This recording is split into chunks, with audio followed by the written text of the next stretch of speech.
In the UK, if a trader sells business assets for a gain, this gain is often subject to capital gains tax. However, the availability of rollover relief allows individuals and businesses to postpone paying capital gains tax on profits made from the sale of certain assets. The legislation gives a trader relief when he sells a business asset and replaces it with another. You only pay CGT when you eventually sell the replacement asset, not at the time of the initial sale.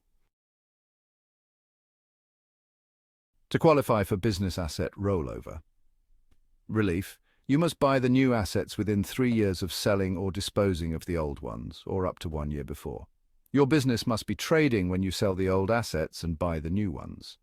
The old asset must be used for the purpose of trade carrying on by the trader. The new asset must be immediately taken into use for the purposes of the trade. It is not possible for a trader to buy an asset and use it for non-trading purposes if rollover relief is to be claimed. It's crucial to remember the eligibility criteria.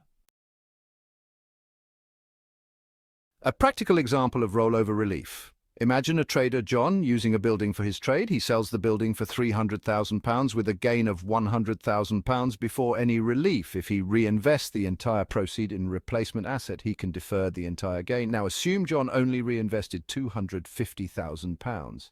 Hence, he retained the cash of £50,000, which will be immediately chargeable to capital gain tax. The remaining £50,000 gain will be deferred or roll over. The amount deferred will reduce the based cost of new assets. This means that John can defer paying capital gains tax on the gain until he decides to sell the new asset in the future. Rollover relief must be claimed by the trader within a certain time limit. This is usually done through your self-assessment tax return. It's crucial to keep accurate records of both the sale of the original asset and the purchase of the new asset. That time limit is 4 years from the end of the tax year in which the gain arises or the new asset is acquired, whichever is the later. The most common type of qualifying assets is land and buildings used for the purpose of a trade. The goodwill of a business is also a qualifying asset. Fixed plant and machinery are also qualifying assets for rollover relief. It is important to note that the old and the new assets do not need to fall within the same category.